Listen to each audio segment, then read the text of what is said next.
Alright, everybody, welcome to another week of our live show. We're starting to come with a catchy title into 2020. So, as always, if you have any suggestions, let us know in the comments below. But I am Josh Bycer from Game Wisdom. Joining me is my co host, indie game developer Shark. How are you doing? I am doing good. Things are progressing. Still haven't got programming on track though, but the late show. I like that one. Extremely safely late? Safely extreme late? Safely extreme early late show. There we go. And speaking of which, we're still trying to discuss about doing merchandising for the show and for the cast.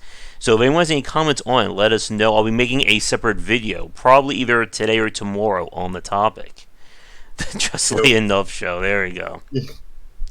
We're But talking about two different designs. One that has the Game Wisdom logo, probably with the text, and like in a gold, yellow color, and then on like a couple different colors of T-shirts, or developing a Safely Extreme logo, which we don't have yet, and putting that on a few different colors of T-shirts, kind of thing. yep. So as always, let us know what you think in the comments below, and we'll do that separate video very soon. But we are officially into 2020 now, and the game industry is still slowly but surely catching up. We haven't seen anything too big in terms of major announcements, I guess, other than the PlayStation 5 logo that like freaked people out for some reason. I heard like people couldn't stop talking about it. Yeah, I mean, it looks just like all their other logos. Yeah. So I guess people are very desperate for news these days. And as we're talking, I believe Games Done Quick is either wrapping up or has wrapped up. Of course, I think they raised over $2 million in terms of donations. Hmm. So definitely good on them for that. We still need to get like a speedrunner on it. Uh-oh. Wait, did I? Oh no. I missed it by one. Well, I'll have to edit that in post then. Or I'm so ahead, I'm 1 week ahead there. We'll go by that one. There we go. We'll just edit your time travel in the post. But we still need to do a topic about like speedrunning and speedrunning culture. But we still need to get like more speedrunners on, I think, for that one to kind of talk about their own thoughts, and especially about we had that discussion about making games speedrunning friendly. I think a few weeks ago. Let's see, and of course, with everyone still in holiday mode, means things are still slow in terms of announcing book number 3, as well as more of the library talks. Right now, I'm now talking to Massachusetts. That's the next state that I'm in, and then going to probably go to Texas because that's another really big game dev scene. So we'll see what people say as I just start making random cold calls to libraries. I did not know that Texas was a big one. Well, Austin, where it is, or where they have what is it? Their Quake Fest. I think that's what it's called. Yeah, I think so. I still like the best library one. Like, there's two of my favorite stories so far. Maybe if I ever do like a comedy routine about, I'll have to include these. One was that one that asked me, is gaming about hunting? Or the one that was about, do you do anything about how video games are causing bullying to improve? Like, no. But the best one was when I contacted a library in New York and they said, I don't know if you saw the news, but we had a little incident that involved the police. So now we're having trouble getting kids back to our library. I'm like, wait, what just happened at this library? Or the one that wanted me to travel like 5.5 hours. Either that it's supposed to, video games are affecting bullying, I guess. That's what they wanted to say. Video games cause bullying. Well, you guys bully me every night, so I guess that must be true. It's not bullying, it's tough love. There we go. Let me put that to the parents. I bet they'll appreciate that one. Yeah.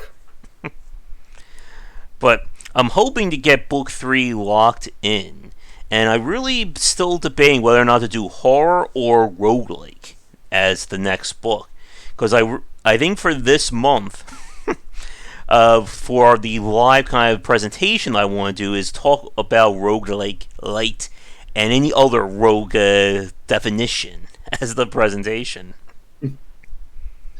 For you, I think I would go with roguelike and roguelikes and all the other rogues because I know how you're obsessed with the rogue genre as a total. And for the entire presentation, you can be there just asking, what is a rogue? You can just say Yeah. that for the entire hour long. What is a rogue? There you go. You could just you could record yourself and just like put that on repeating for the entire presentation. I'll do that. There. We'll get the recording. We won't even edit it in post. We'll just put a soundboard and just press a button. And There we go. Perfect. what is a rogue? Mm-hmm. But we have some random topics to discuss, and then we'll get into kind of our overall theme for this week. We'll be talking about kind of YouTube and YouTubers' impact on the game industry, as there really isn't too much else to discuss, at least right now. So, in terms of news of the week, though, Shark had something that he brought up, so I'll let you take it from here. All right.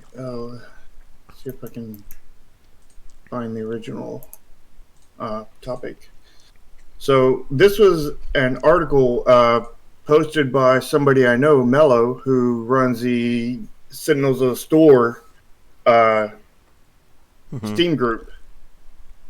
And basically, he's researched over time the amount of games that have been put onto the Steam storefront.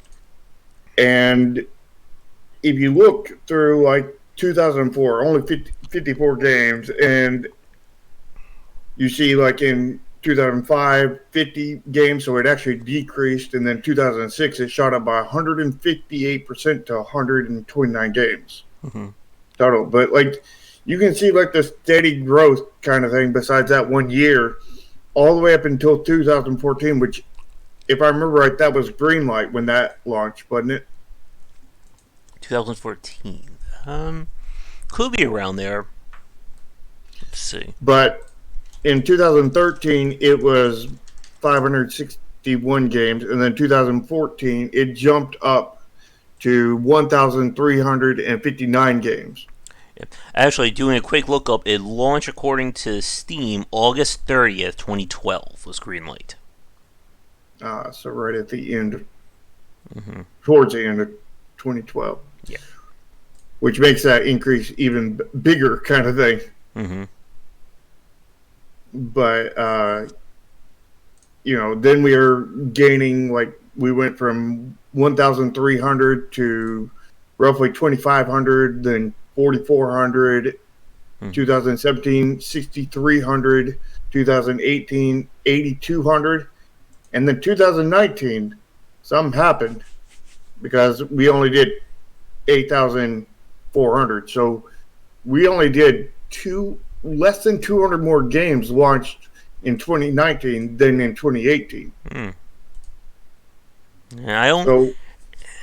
Yeah, we've been talking about like the number of games being released, and I don't think we're ever going to have a year where it'll be like a sharp downward trend of games being released. I don't know. I think we could get that. It wouldn't be like super sharp or anything, but I think we could get something like that because, Mello here is saying that part of it is probably because Valve has been banning some bad actors, asset flippers and whatnot from their store. There's still a lot more to go, but they've apparently taken care of some of them, which I was unaware of. But I think one thing we're going to see is a lot of indies are no longer able to make money on the platform kind of thing.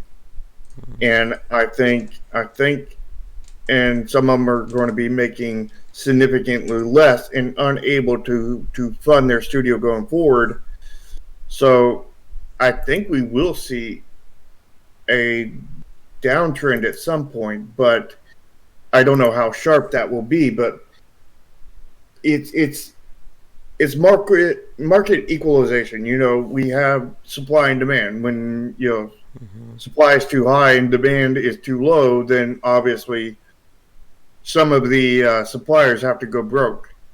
And if they go broke, then they're probably not going to be posting any games anymore.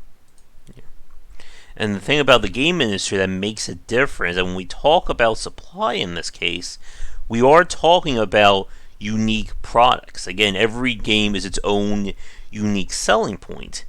But the problem, of course, is that there's only so much money and so many hours in a day for somebody to experience a game. And so many consumers. Yep. And if I've already spent, $50, $200 a month on video games buying 5 or 6 games, why should I spend more money on your game when I still have to play those other titles? And then it just keeps adding and adding up. I mean, right now we are recording this in middle of January, despite me putting in the wrong date for our stream. But we're having that very, very brief lull. But even with that said, we just got Monster Hunter World Iceborne on the PC this past week. That's a good 50 to 100 hours of gameplay, and we're not even going to talk about the other games that are coming out. And of course, when we get to our Weird Games segment later on, we'll see what at least the smaller scale has coming in the following days. Yeah, and it's the problem is that basically, like you said, is we have so many games to play that we don't have enough time to play them. I mean, I think most people watching this will have a Steam backlog of games that they have not played yet. They bought them and they haven't played yet. I mean, there might be some that don't have that, but I think a lot of people will have games who that are they want those to play. Strangers right now who have games that they haven't played, who don't have games they haven't played yet? What's that all about? I don't understand that at all. I don't either. I know one of them, but I don't get it. Yeah, and as of right now, I am... Oh, good, I officially broke 2,000 games. I'm up to 2082, thanks to the last month of sales. Yeah, and... Oh yeah, by the way, I still haven't played Shadows of War that I bought while it was on sale, or Mortal Kombat 11. So yeah, I'm really keeping up with things, aren't I? Yeah, I think out of like my 300-ish games on Steam, I think I haven't played probably about 50.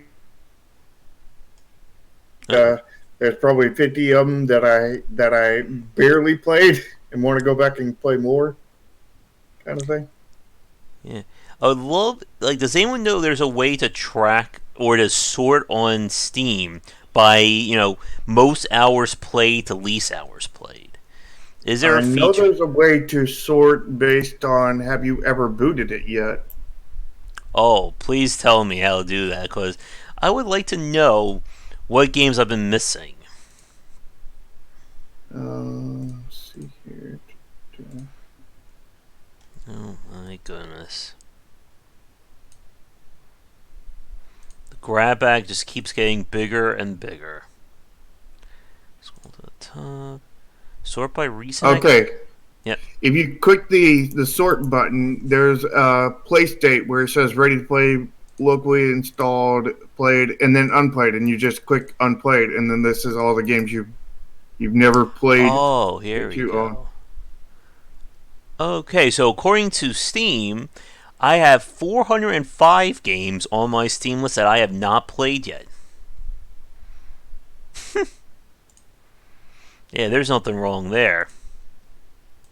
Yeah, I have no idea how many's on my list, but it's a long list. There we go.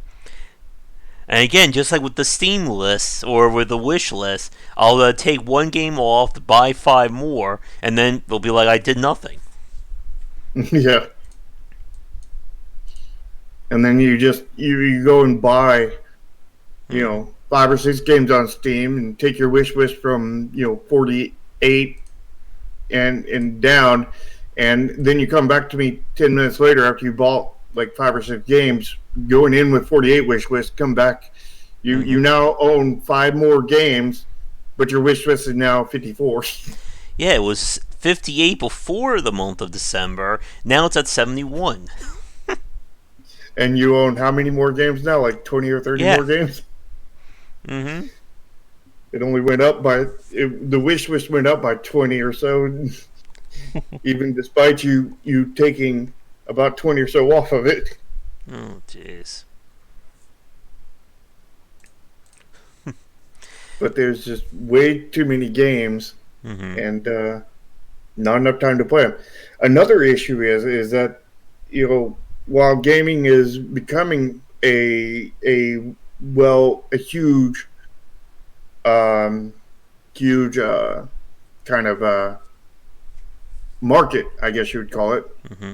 or field, it still pales in comparison to like the real big dogs, like movies and stuff like that, TV shows, Hmm. because there's pretty much nobody on the face of this planet that hasn't watched movies, kind of thing.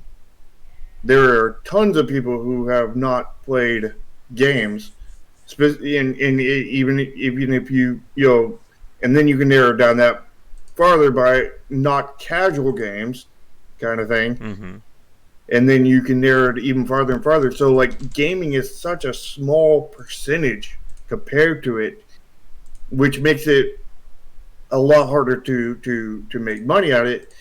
At the same time, is you can watch a movie and digest it basically in 1 to 3 hours, depending on the movie. Games, you're probably going to spend a good 10, 20, 30 hours, 40 hours playing it to get all the way through. So, I mean, Hmm. we not only have a smaller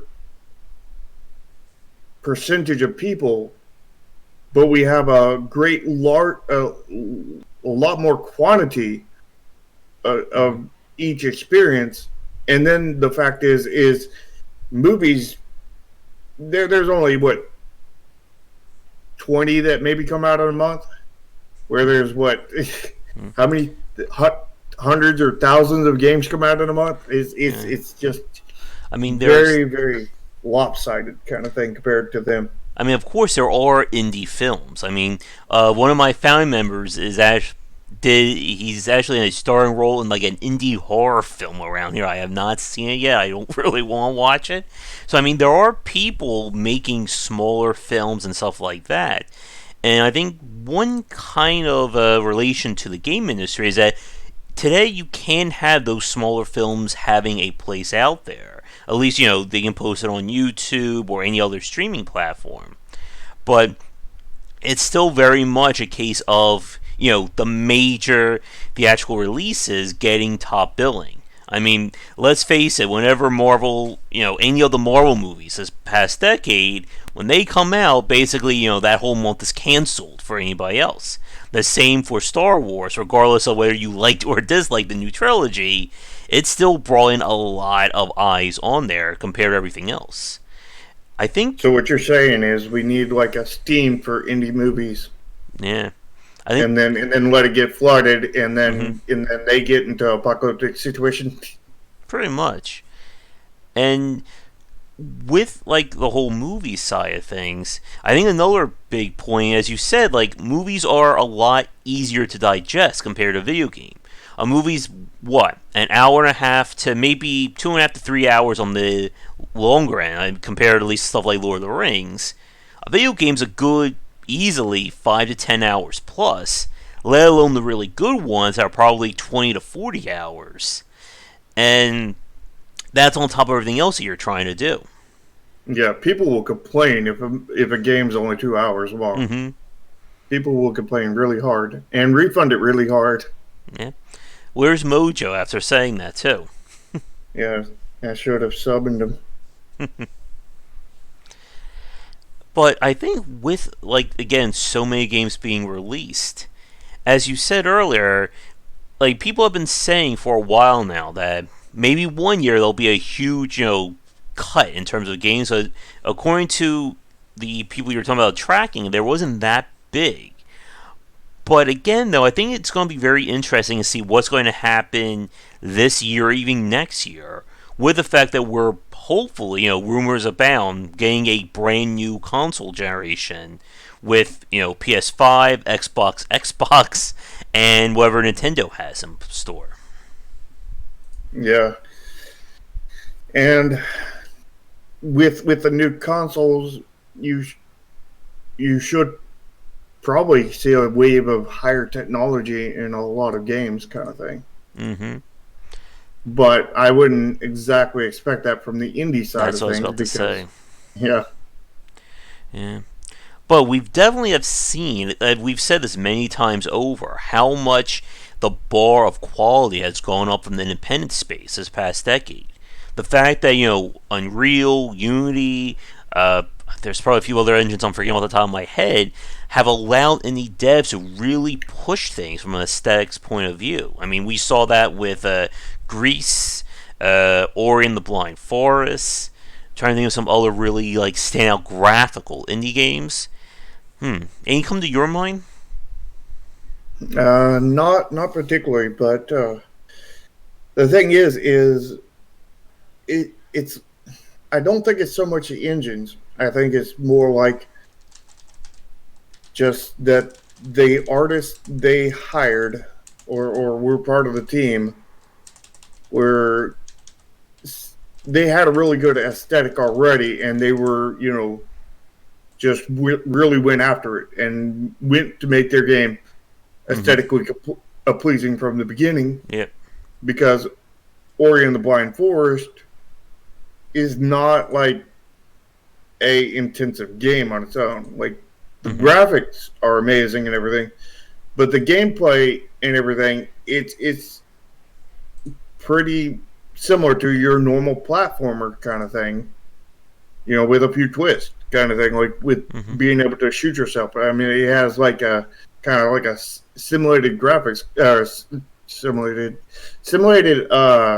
gravity kind of thing, Mm-hmm. or more simulated than your normal platformers. But like, it's not really much different. So like, it wasn't really an engine change they needed. It was more like the artist. But the thing is they were probably ahead of the ball and knew that because I mean things were already getting hard back then to Mm-hmm. get noticed, and they probably seen that coming and just went for broke right there.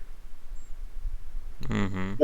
Or it might have been dumb luck kind of thing. They didn't know that it needed to be graphically appealing and they just wanted to do it, or that's just the style their artist had, or whatever. I don't know, but we can only hypothesize. But Mm-hmm. yeah, Yeah. But as we've said, so much of the independent space has grown this past decade that, and we've talked about this before, how hard it is for smaller games to stand out. As you said a few minutes ago, if a game is under 2 hours to finish, most people are going to refund that game. And hmm you can't really get by anymore in terms of just making a simple title. I mean, when we do, like, every week when we do our Weird Games segment, there's at least one game that just looks like a ripoff of a classic game. This is the Pac-Man game. This is the Breakout one.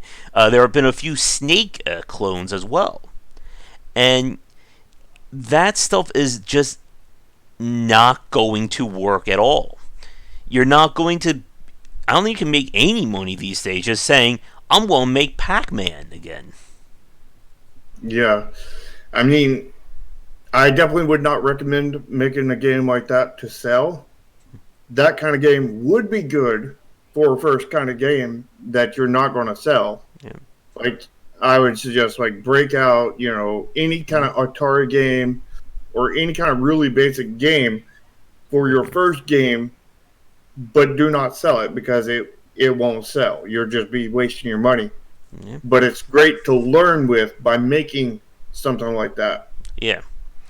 But that hasn't, unfortunately, stopped so many people from taking that game and saying, I'm just going to put it on Steam and see, maybe I'll get like one sale off of it. Yeah. And that's part of the problem, is that people who just making games for fun or whatever, and then they finish it and they're like, oh, well, now I can get rich because everybody else said I could get rich by just putting it on Steam.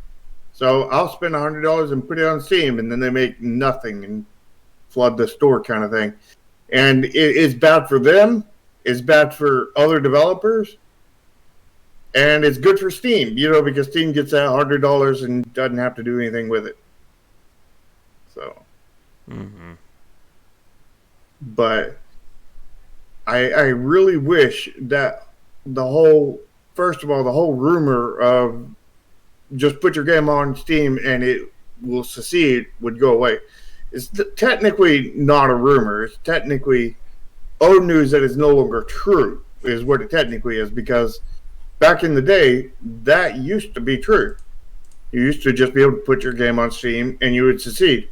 But that was very long ago, and while it was true then, it is far, far, far from the truth now. Now it's like, if you put your game on Steam, expect to be ignored. Expect to, you probably have more chance of being noticed with your game on your hard drive, with your hard drive next to an EMP blast that's about to go off, than you do on Steam alone. Mm-hmm. And I think that's actually a really good segue into our first topic then, about how there's more to getting your game to succeed. And that kind of takes us to talking about how much YouTube has really impacted things. And there's several topics, and we'll kind of split the cast up into maybe like two or three, I think, big ones for this week. But as we've said, and I think this is actually, a pretty good topic to begin 2020 with. Maybe we should do how Twitch has impacted Gamedev for next week, or maybe like in the coming weeks. Yeah. But as everyone knows who's watching this right now, YouTube has certainly come a long way in the past 10 years. Whether, we could track that as just a growing curve, or maybe like, some kind of crazy up and down wave. But it has become a very major factor in terms of what it means to sell games these days. And a lot of that has come from both a marketing standpoint and, of course, everybody's favorite word, the YouTuber, or the rise of the YouTuber as a major way of selling and showing off games. Because nobody watches any YouTubers right now, right? I'm sure none of you know what that is. What's a YouTuber? Mm-hmm. What's a rogue? What's a rogue YouTuber? There we go. Perfect. There we go. We got it. That's a new one for 2020. What's a rogue YouTuber? Mm-hmm. And it has really become big business for everyone involved. Or shall we say, from the top and trickles down. And let's start. Let's see. What part should we start with when it comes to YouTube? What do you think? What about YouTubers as a business kind of thing? Okay. Because that seems to be the most relevant to our linked over kind of thing. Okay. So with that, as Shark said, and as we've certainly have seen, when it comes to kind of getting into the quote-unquote YouTuber business, the game side has, I think, been consistently one of the most popular ways, or shall we say the quote-unquote game criticism side has been very popular. As many people have certainly... Yes and no, I think, Ryu, because we were having this discussion before I even saw the Discord there. Yeah, we had actually planned these topics like 3 days ago or so. Mm-hmm. And then it was just kind of ironic that we ended up talking about it in the Discord. But the whole idea of YouTube or YouTube criticism on a game has become a very easy way for a lot of people to gain notoriety. All you have to do is basically say, take popular game and say it's bad, it's killing the game industry, or, it is against the SJW crowd, whatever, and you can at least guarantee get like 5 to 10,000 views on that video. Mm-hmm. And we have seen a number of people who, I don't think I need to name names at this point. I think everybody watching this knows who we would be discussing, have kind of become popular because of these kinds of videos.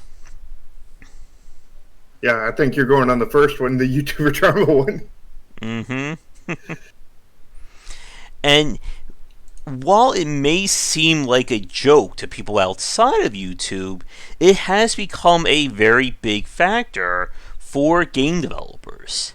As not only do you have to worry about marketing your game, you also have to worry about kind of this X factor of YouTube and YouTubers impacting the sale of your game, both positively and negatively. Yeah. So, are we sticking to the YouTubers as a business, or are we swapping to YouTube as drama? We'll do YouTube as let's stay YouTube as a business for a few more minutes, and then we'll go to drama. Okay. So, YouTubers as a business, it's quite hard because you have to get your game in front of these people if you want them to cover it. And I don't actually know how to do that. I mean, I've gotten my game in front of a few YouTubers and whatnot, and I've tried underneath hundreds and hundreds of others, nothing. Mm-hmm. From what I'm told is at least one thing you need to do is getting when you send them that first email, send them also a key to the game kind of thing.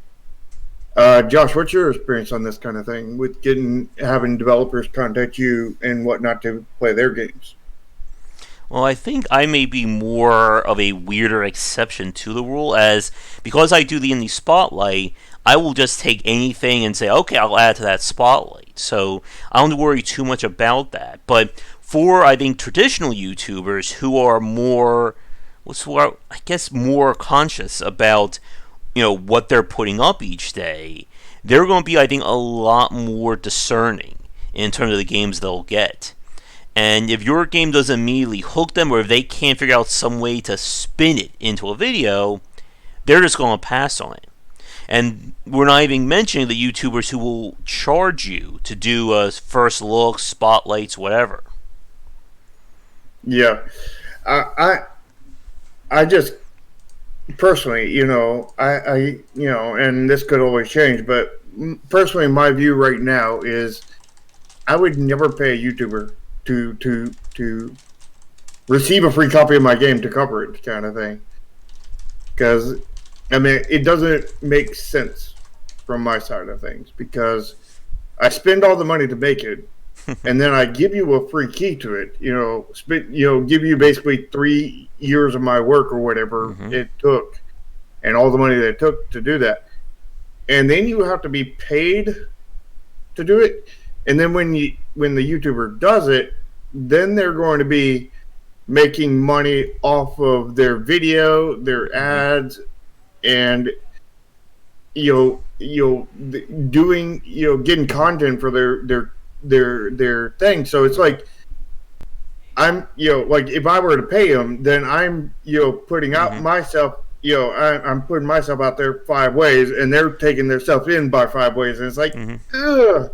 So, Shark, you're not going to give me $50,000 to play a Project Triad when it's available?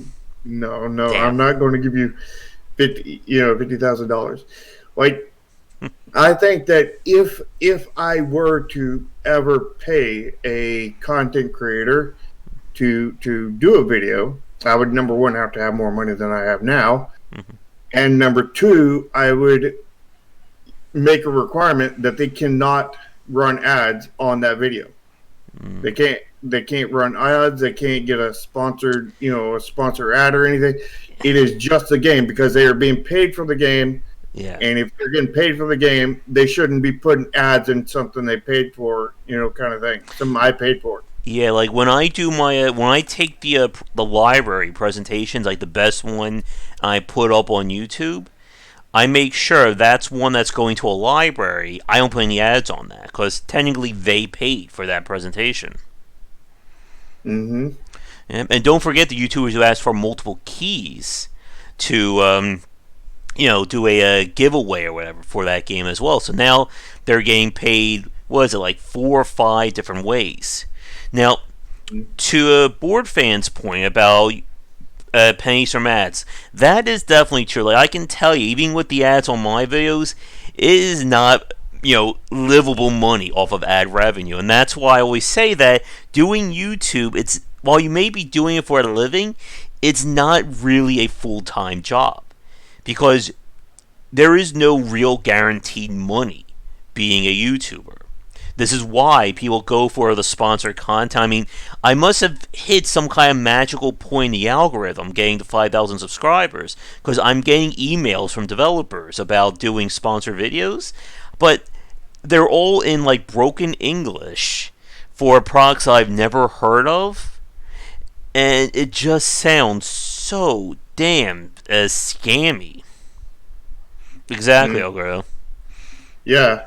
And they very well could be scams. I haven't had that kind of experience on YouTube, but I have had a very similar experience in game development to where people will contact me in my, developer email, and they'll say, "Hey, I'm ex YouTuber. I make lots of content. Blah blah blah.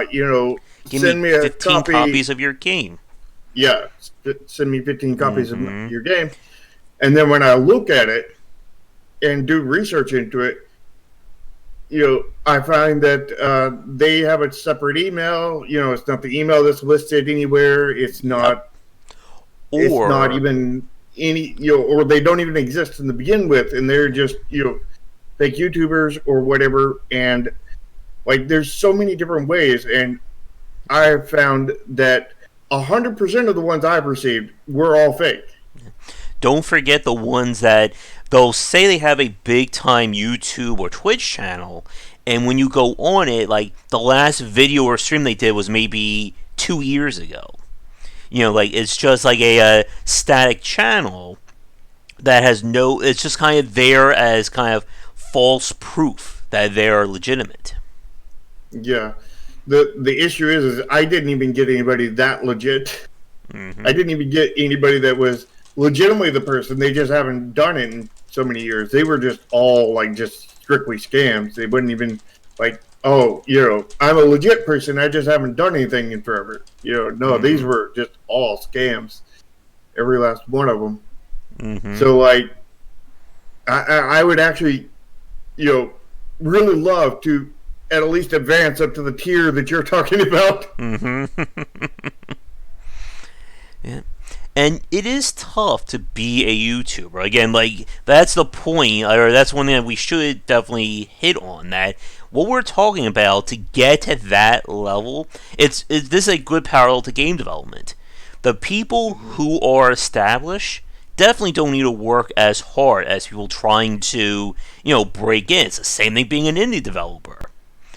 And it is very tough to get to that point. Like, I've seen, like, I just like look at random YouTubers that big name, a lot of views, and I see like videos like, I went clothes shopping, 2.5 million views on that video from a gaming YouTube channel or something like that.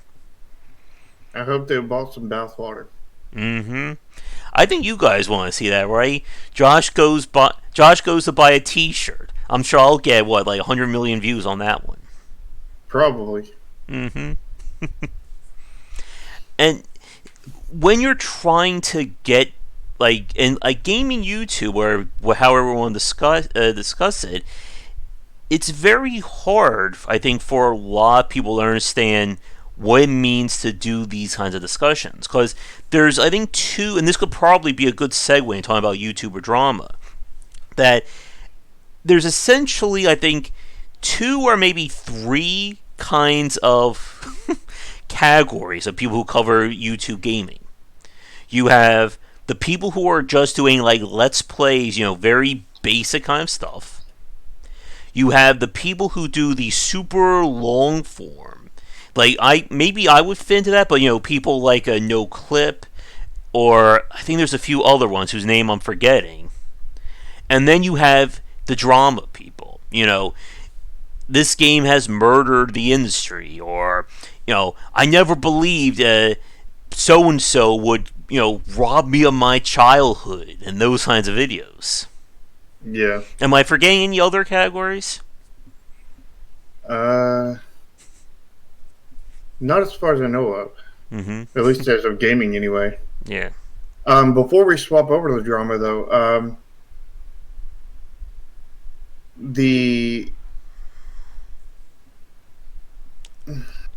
let's see here. What was I going to say now? Now I've lost it. Okay, let's go over to the YouTuber drama. All right, maybe it will pop up again. Probably not, but we'll see. And so YouTuber drama, I've personally encountered some of this, and a lot of you have seen that kind of thing, and from posts I've made, and YouTubers, there's many different levels of their drama, and it's there's levels of drama that make them look legit, but they're sitting there, talking really bad about the game, kind of thing. And that's the one I ran into, kind of thing. mm-hmm. They seemed legit, for the most part, and then they just made a video dishing the game before they even got to play the game, kind of thing. Mm-hmm. They were just in an opening cutscene and dishing the gameplay, and it's like, you haven't even experienced the gameplay. And then there's like other YouTubers that just latch on to whatever news story they can, or whatever newest drama mm-hmm. that's up, and they just go to town on it. Some of them, get whatever games they can get and then do drama on it. Mm-hmm. There's even another kind that's not technically a drama channel, but is kind of a drama channel at the same time. And that's where they get games, usually off a Keymailer or whatever, and they get them just for the specific purpose to make fun of them, mm-hmm. kind of thing. And I ran into one of those where, this person wanted a key for me on, I think it was Keymailer or something, and, contacted the person because I wasn't able to get, I hadn't been checking my Keymailer every day, and it was like 3 days ago, and I contacted the person. He's like, it's too late now. I was going to do a live stream of it, and just make fun of it, kind of thing. I was like, in like, maybe like 30 minutes or whatever, Mm-hmm. and go on to the next game. It's like, I think you might need to spend more time on the game than 30 minutes, kind of thing. It was like, and then he got really kind of mean and went off on me, kind of thing. Mm-hmm. And I was like, okay, have a good day. Mm-hmm. See you later. Yeah. And that's the thing. You cannot ever tell them what kind of, douchebag they are. You can't ever say anything negative to them, because the second you do, mm-hmm. you just gave them a rocket launcher to fire at you. Because it's not going to matter what kind of douchebaggery things they were doing to you. What's going to matter is, because you aren't doing a YouTube video on them and their douchebaggery, they're doing a YouTube video on you and your douchebaggery, because you're just responding to theirs. But they're not going to include that. They're just going to include your douchebaggery back to them and fire right at you, and you're going to have a snafu of sorts. Oh, yes. And with so many douchebagger tier fans, yeah. And this has been, again, like the X factor of what it means to be a game developer and what YouTube can do for you. Because on one hand, as we've said before, there are people or there are developers who will assume, if I get PewDiePie or Markiplier to cover my game, I'm done. That's all I need. I'm going to succeed.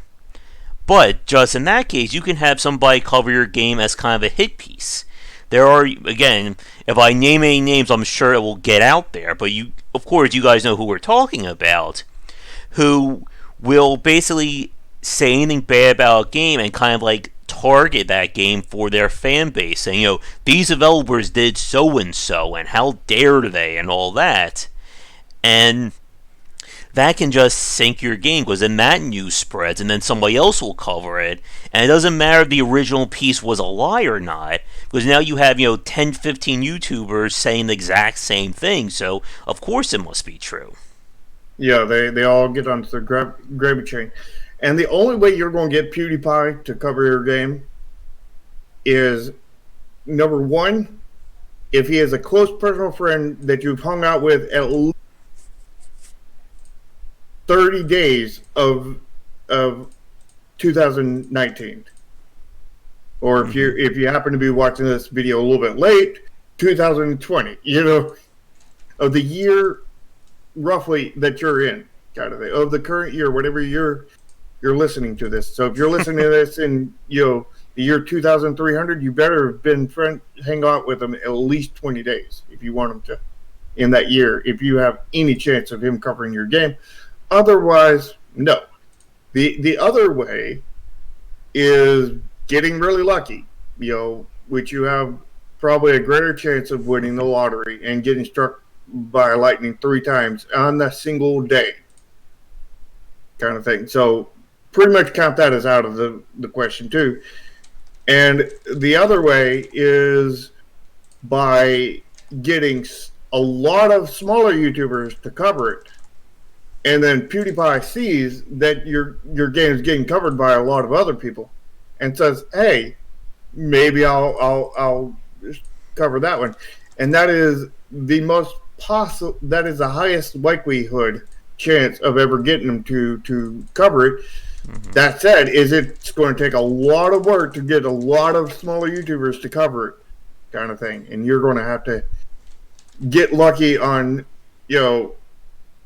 a smaller extent many times to get that happen. Mm-hmm. And then you're going to have to get lucky again that PewDiePie sees those and says, "Oh, well, I'll do it too." Yep. And the other way of this happening, of course, is that you have somebody you reach out to, they play your game, and as you said earlier, Shark, they do nothing. They just completely and utterly, snub it. They don't care about it. And then you have this video about your game, and it's just kind of like negative advertising for your title. Mm-hmm. And don't let the old saying that there is no bad no bad news out there. There's no what's the saying? No new no. Nothing bad, and I don't even know the phrase. That's how good I am at marketing. It's something like there is no bad marketing or something. That's how good we are at marketing. That's what it is. There is no bad publicity, and while that may be true to a certain point, that certain point does not apply to game dev. Not really. Not unless you're huge, kind of thing. Maybe if you're huge and you're like a AAA, then yes, it might, because probably more people are playing Fallout 76 than they were before all bad news came out. But that doesn't really apply to indies, kind of thing, because nobody was playing your indie game to begin with. Nobody's going to go and buy it to play it because one drama video or 5 drama videos or whatever. They will probably go and join your Discord and leave a lot of really nasty comments. They probably will go to your trailer and your YouTubers and channels and leave a lot of bad comments on there. They will probably find your Steam page, message you Review privately bomb on it. Steam, say all kinds of nasty things to you. They will probably message you if they can find you on your personal Discord. They will probably private message you and send all kinds of hate to you there. They'll send you hates in all kinds of ways, but I don't think they're going to buy the game because they're not going to really do it. Yeah. And Yeah.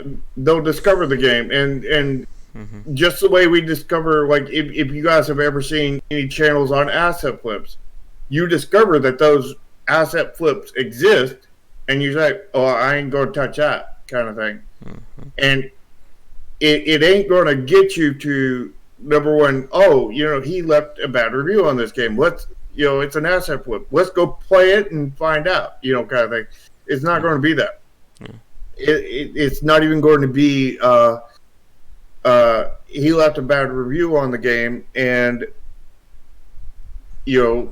let's just go check it out. Like there's nothing there that can get you a positive, but there is a lot of there that can get you negatives. And like somebody who was already looking at it will turn around and be like, "Oh, okay, I'm not buying this," and then just lose the wish list, lose whatever you were going to have. And I've seen that personally happen. With no sales and lost several wish lists kind of thing. Like there is no positive in it for an indie developer. Maybe if you're AAA or something, maybe there is, but I don't think any AAA are going to be here listening to us for advice. And I think another point, as you said earlier, about the way refunds work, that you can have people, they can check out your game. That doesn't mean you're not getting any sales from it. They'll find your game, they'll play it for 30 minutes to an hour, they'll refund it. And then they'll just go back to saying negative things about it. Yeah, if they're willing to give it the time of day. But most likely, they're not even going to be willing to give it the time of day. I mean, if they are willing to give it the time of day, then they're most likely going to buy the game just to play 0 minutes of it, leave a bad review, and then refund the game. That way that review counts against you. And that review, mind you, does not go away. So if somebody does that, you're going to be stuck with that review, and they never even played your game. They just listen to YouTube drama, watch your game, leave a bad review to delete, to uninstall it and get rid of the thing. And that never happened to me, but that very easily could have happened. Especially with all the people who were attacking me after the drama went down with mine. I had like so many DMs coming in, so many ads, so many this, so many that, and whatnot. But nobody was willing. It did not get pushed far enough that anybody was willing to push a buy button to leave a bad review, kind of thing. But they left tons of nasty comments, and like when I did the stupid thing and pointed out the easily false things that can easily be seen by watching the video, you don't even need any other knowledge. Which was bad. Don't ever do that. Don't ever do that. I learned the hard way. And when I did that, I had several people comment like, the good old protective developer, just his game can never do any wrong, and he's blind to the truth. It's like, yep. Or you can't be so defensive about your game, and all this other stuff. And, they don't even know the game. They haven't ever played it. They didn't even really pay attention to the video, because if they paid attention to the video, they could tell that he was recording it live and that he was criticizing the gameplay before he even got to the gameplay, just when he was in the opening cutscene. So, and he was so obvious and everything on how it was being recorded and everything.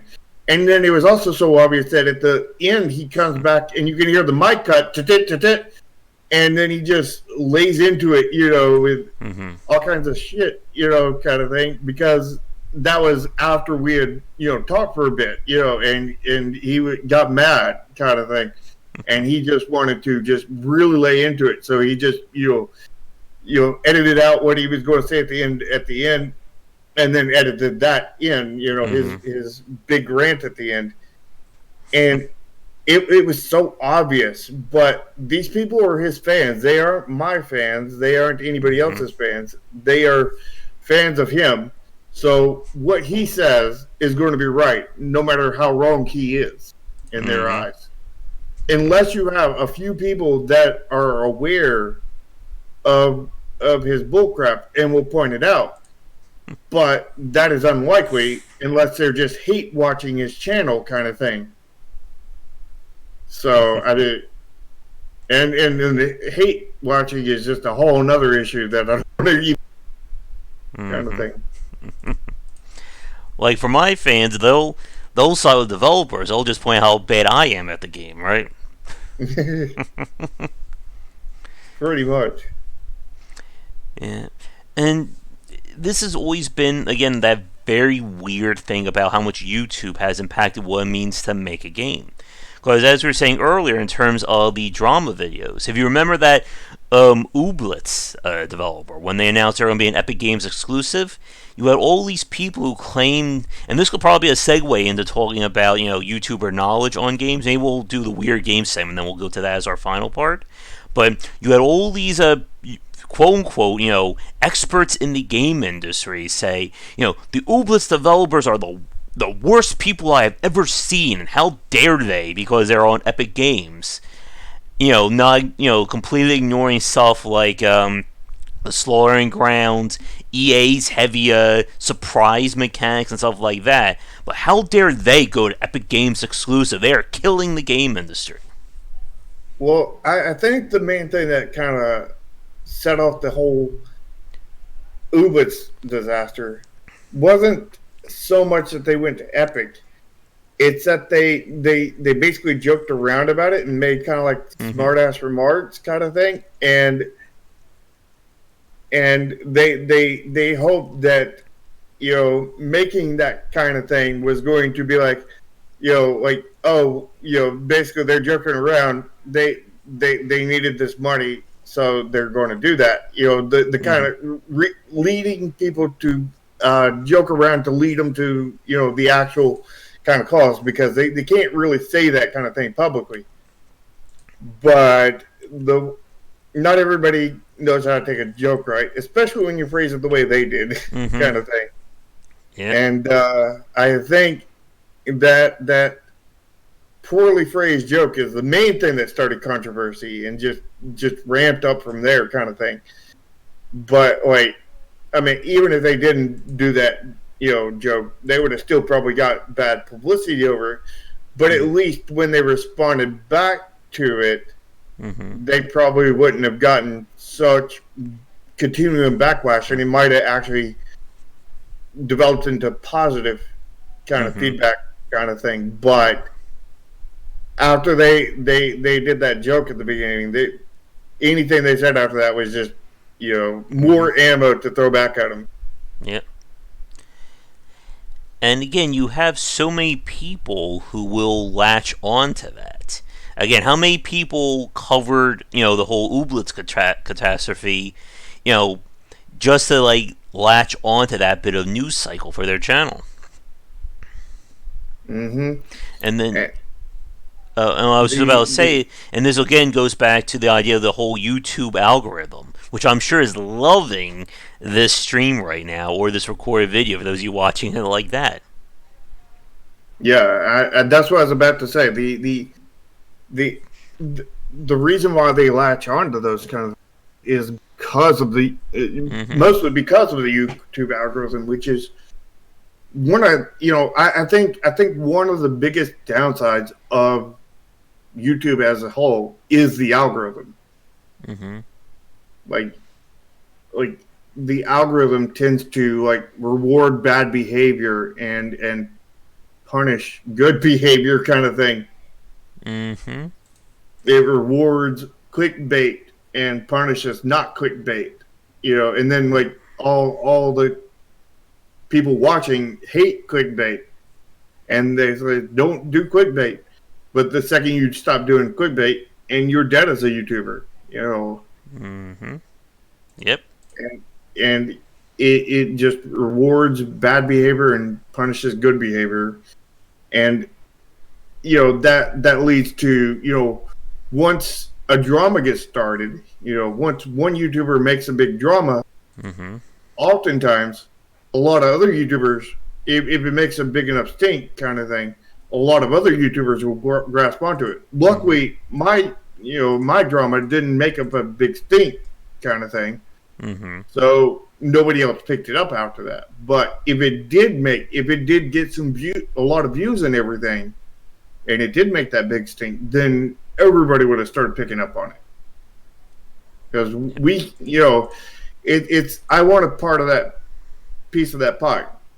Where like in game development, that doesn't really work. Somebody makes Minecraft, and everybody jumps on the Minecraft wagon wanting a piece of that pie, and nobody pretty much succeeds. Where on YouTube, somebody makes a Minecraft equivalent video, and then everybody jumps on, and everybody succeeds. Yep.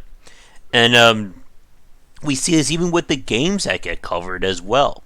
And this goes back to your earlier point about how hard it can be to get a game to be noticed. That, like, when I played... there you go. Thank you, Algardo. Like, when I played games like Dead Cells, Slay the Spire, I was one of the first people to cover it, and, like, nobody else was touching it. And then the second it got some level of notoriety, you started seeing everybody talking about it. IGN, Kotaku, the major YouTubers, and stuff like that. And everyone just latches on to these games until the next big thing. I think a really good example would be Untitled Goose Game. How many people went from never hearing of that game, never wanting to play it, to then making a 30-minute to an hour-long joke video about it? Yeah. I mean, it seems like now on YouTube, you either fell at YouTube and don't basically get hardly any videos up on there, or you go viral. It seems to be one or the other. Like, you either get one or two people to play your game, and that's it, kind of thing, or you get 50, 100 people to play it, and then 200 people pick it up after that point and play it, and then 1,000 people pick it up and play it after that, and then 2,000 people, 8,000, 20,000, 100,000, 2 million, 8 million, and you're Stardew Valley at this point, or something bigger, kind of thing, or because if the algorithm likes it, then YouTubers like it. If the algorithm doesn't like it, then YouTubers don't want to touch it. And it's the same thing with the whole indie game thing. Like, again, like games like Asura, Monolith, and probably a few others. Vision Software says, well, like, I think I'm one of the few people who actually covered it, and for everybody else who covered it, it's like 50 to 100 views on that game. So even if you are the very first or the only person playing them, you're still horrible in YouTube's eyes. But if you are the 100th or 1,000th person to do a video about, about Untitled Goose Game, or about so-and-so being horrible, even if you're repeating everybody else is saying, you may still get 5 to 10,000 views just because of that. Yep. What you say or cover doesn't need to be new. It doesn't need to be relevant. It doesn't. It can just be copy and paste, and you will make all the AdSense kind of thing. But if it's new and nobody's covering, it's not in the YouTube algorithm, it ain't. You ain't going to get any coverage, kind of thing. Yep. And then this is how people can explode very quickly, despite not doing a whole lot in terms of their content.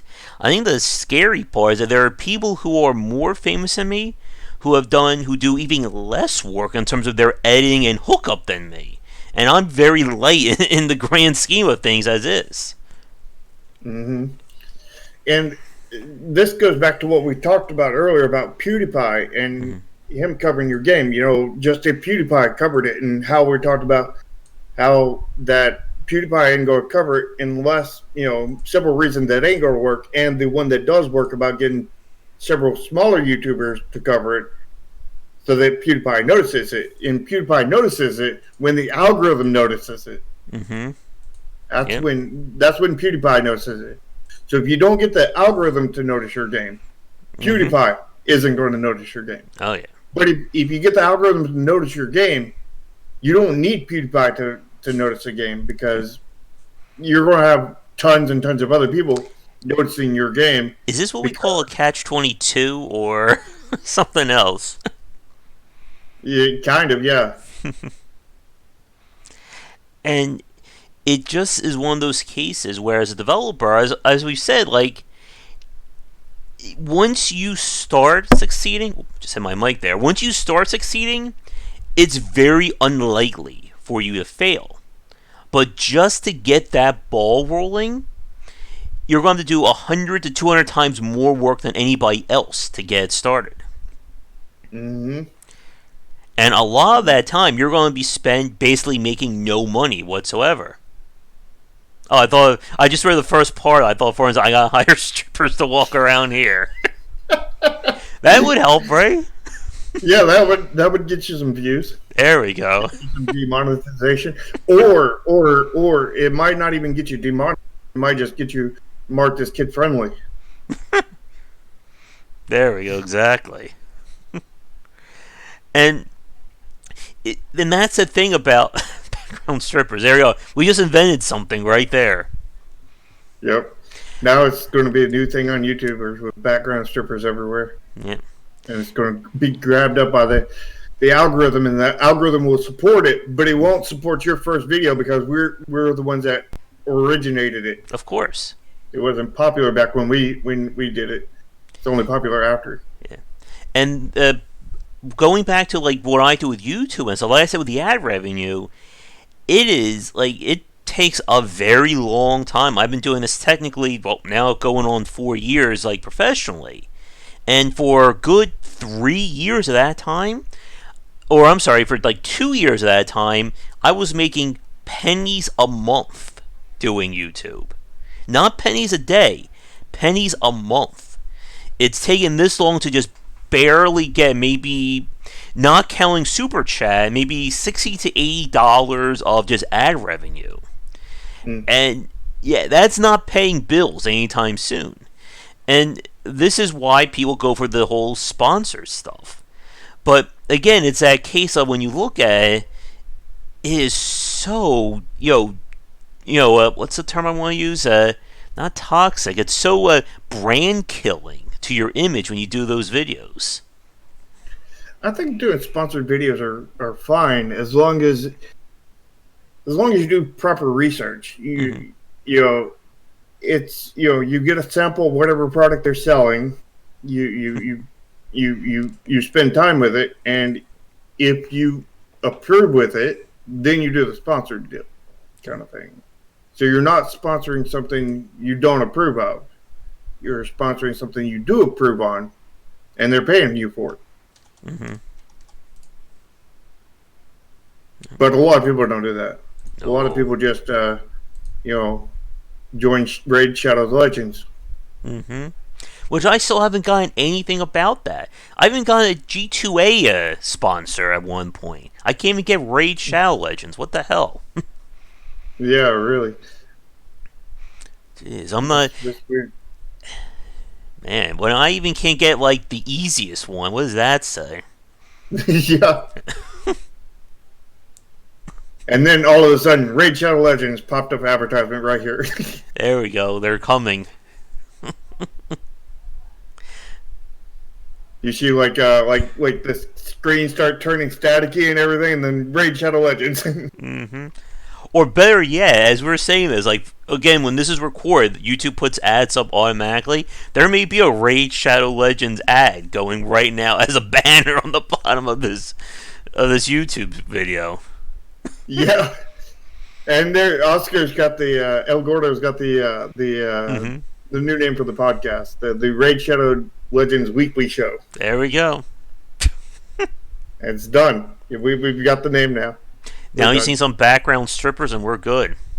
We're Yeah, ready. exactly. Oh god, the YouTube algorithm right now is just like spinning wildly out of control looking at this stream.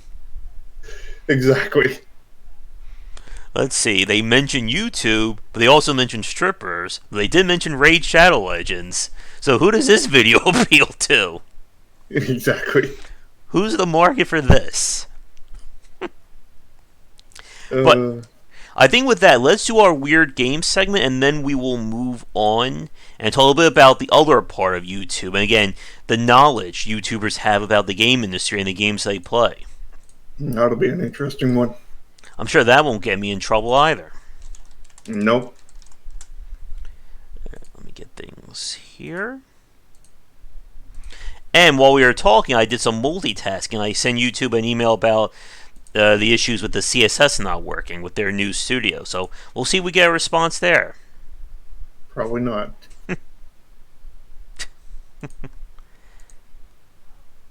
Wait, Contra Rogue Core is on the PC? Wait, isn't that the horrible one? Oh, good. Maybe I can request a key for that. You forgot to swap your layout. Yeah. Let's see. There we go. Oh, good. Well, I'll put in a key request just to see how horrible it is. We'll see what happens there. But let's see what else is coming. If I can remember where the actual button is. William and the Lands of Rage. Wait a minute. Isn't this the same game we looked at last week? I don't know. I think they changed the name of it. Alright. Cursed Pagoda. Firefight. Is this a match 3 game? Let's see. Short indie casual action RPG budget title with a dark fantasy cyberpunk setting. Whew, that's a sentence right there. Yeah, and there's one word I really didn't like. I'm going to say it's a cyberpunk. Yes. That looks very cyberpunk to me. Oh wait, there's neon. Neon automatically makes it cyberpunk, right? Apparently. Robots, flying cars, and demons. Yeah. Wait. It remind me of the cyberpunk part that has demons in it. Wait, this sentence makes no sense. High difficulty if players want to avoid dying. What? Wouldn't it be the opposite? Probably not there. Yeah, I don't think English was their first, second, or third language. Escape from the Death Castle. Okay. From the Death Castle? Yeah. You don't know why you're locked in this castle, but you know you should escape here. Sounds like a great premises. And it's an indie.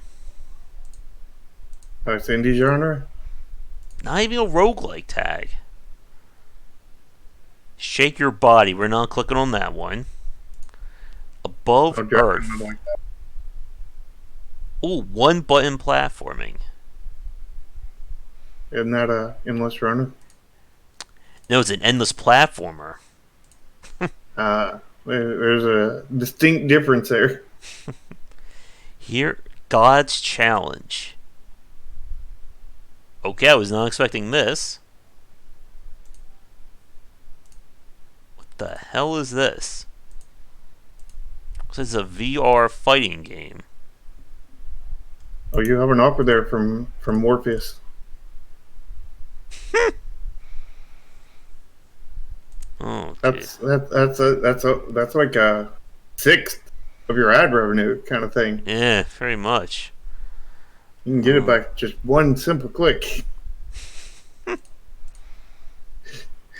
Where's a Draken? I'm sure he wants me to click on that too.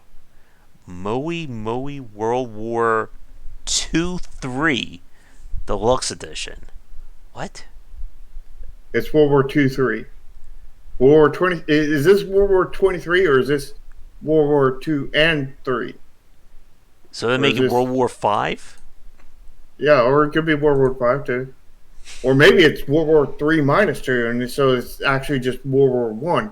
Mm. And it's Or a it's deluxe edition too, not to be confused with the pleb edition.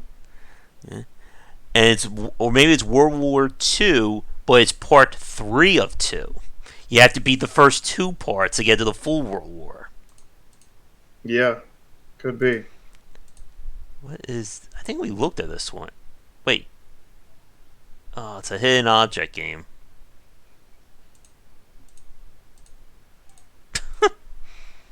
Aw.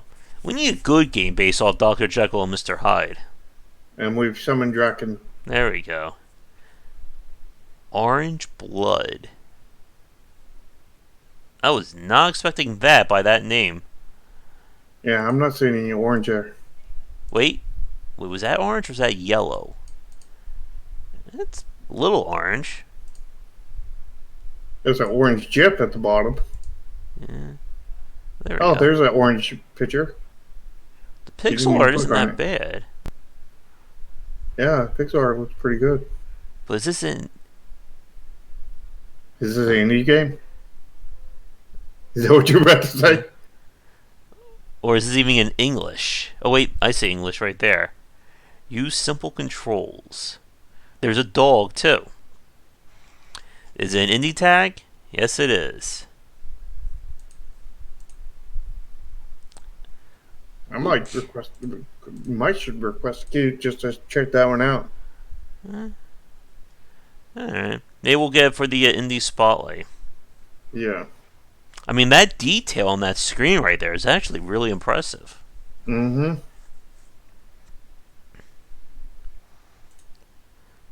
I'm still disappointed that there's not more orange. Mm-hmm. Is it orange blood and then it's been censored? Like all the blood has been censored out, so there's like no orange anywhere. Oh, it's a Tiller game, Wait, so is this isn't it? wait, the second title? Okay. Well, Koei Tecmo hates me along with Adult Swim, so I don't think I'm going to get it, but I'll put in the key request anyway. Wait, if this is the second game in the series, and what's the one that I played? Huh. Well, we shall see on that one. Pet sniper shooting? What the hell? Top shooting games for kids. Ooh, it's an action adventure indie RPG simulation and strategy. And did you see Daffy Duck in there Let's see. on the first one? First Looks like image? Daffy Duck crossed with Donald Duck. Yeah. That's not going to Actually, be. it looks more Donald than anybody. Donald with Daffy's color. Angry Duck. This is a game for kids, right? Yeah. So is Raid Shadow Legends. Back to our sponsor. Mm-hmm. Wait, what the? There's another Atelier game? Oh. Maybe these are old ones getting remastered back to Steam or something. Like the Must same way be. Niche brought like Disgaea 1 and 2 to Steam kind of thing. Yeah. So should I put in a key request for this one? Sure. Huh? My log, I'll get one of the 3. I'll get the third game of the trilogy. Well, I mean, these artillery games really doesn't matter the order you play them in. Alright, well, I have Unlike the Trails 3. games. I'll be 3 for 3 and not getting them. Let's see. Dome Infernal. Oh, God. Who the hell That's is some nice Jack graphics. Everett? Oh, graphics Some made in MS YouTuber. Paint. Oh, my. Might see some ads for Jack Everett now that we've been talking about you. Yeah. Whatever YouTuber that is. Or maybe he'll see this video and then he'll make a Mm-hmm. rebuttal video or something. Whoever this person is. Now that we've crossed the streams. We need to play that game for Josh and do some marketing with that. Yes, you definitely need to play that game. Okay, we're definitely not clicking on this one. That one's showing a whole lot of red flags. Yeah. And Draken wants you to click on it. He'll donate $1,000 to get you to click on it. Oh, there's that game that I got the press key for. We'll take another look at that for the Indie Spotlight, I think. The Spell Sword Cards one. Mm-hmm. Dress out additional girls. Was that when you played yesterday? Or the day before, I think. Get the banana. That couldn't be questionable at all. Nope, it's a puzzle game. This is all coming out the next 3 days, too. That's the best part. Oh, good. We have the new Dragon Ball game and a new Doctor Who game. Okay. Those are some very basic looking graphics, though. What was that one game about the Alliance? Something or another. Let's see.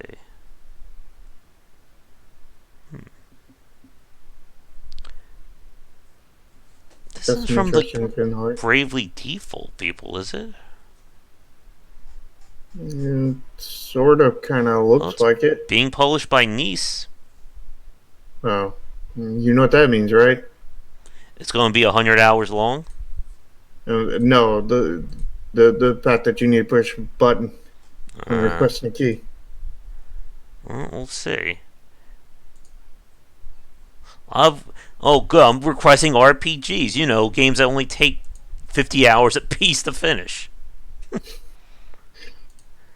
You'll be fine. This is the new Dragon Ball game. What? I don't know. Like, do you have any interest in playing this one? like I'm a big Dragon Ball Z fan, but like this game really doesn't grab me, kind of thing. I love the 3 editions. Yeah, the 3 editions make me want to, grab it even more, kind of thing, or less. I love how they can give you. They're basically giving you like a pay-to-win element for spending more money on it. Mm-hmm. Yeah, that's a big no for me. Mm-hmm. So I'm not sure. Like, how does the combat actually work in this one? They haven't really showed much, but it's probably just just one-on-one fights, like pretty much most of the Dragon Ball Z games recently, where it's just a fighter, but it'd be just a fighter against AI kind of thing. But I could be wrong. It's just a guess. Oh, good. Another Romance of the Three Kingdoms games.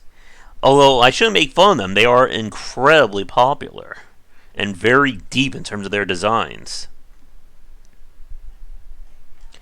I tried playing one like 5 or 6 years ago, and I had no idea what I was doing in it. It could be worse.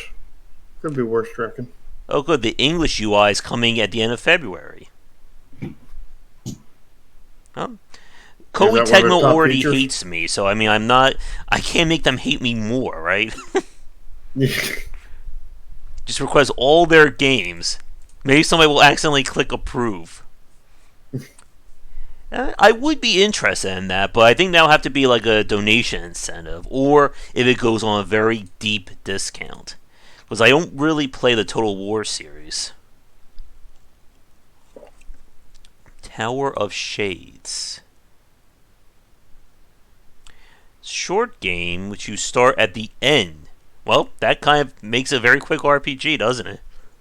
Yeah, I mean, just you start the game and you beat it. You get the ending cutscene right there. Ooh, failure as a mechanic. I love that expression. You can fail the ending cutscene? Apparently. Is it one of those Ooh, it's a self-help style game. I can improve myself by playing it. Okay. We must have a quick time event in the ending cutscene kind of thing.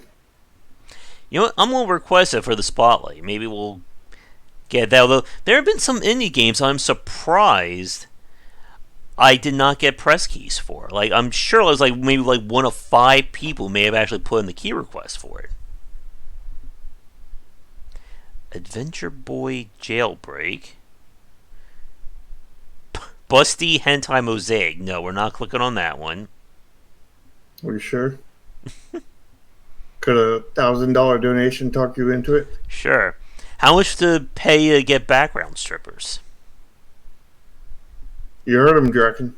$1,000 donation can get it quick. Circle. Wolf RPG. Oh, 20-minute game.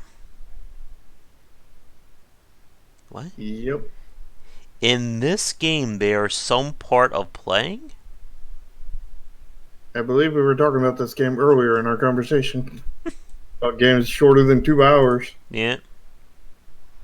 Alright, one more page and then we'll move on to our final topic. Spooky Spins Remastered. Gnome is Gone. Kaling Kingdom. What? These are some very impressive graphics. Oh yeah. Like you gotta really love the way that green brings out the blue on the other screenshots, you know. I know you really loved that Settlements game when I showed it. Dragons. Oh yeah. I remember now. I have a feeling this was going to be a tile matching game just by the title of it. My Friend is a Raven. Not bad graphic style. Looks like very hand-drawn. But what is this game? I don't like what I see down play now for free. Mm-hmm. Complete different puzzles.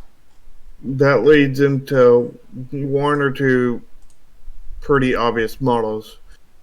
A free-to-play model that is not healthy, or a what was that one game that used the Mickey Mouse inspired characters? You know the one I'm talking about, right? Which one? The one that uses Mickey Mouse inspired characters. You mean that pet game that we just... Huh? That pet game we just showed? No. No, I'm talking about like a game that released a long time, Kingdom while Hearts? ago. No.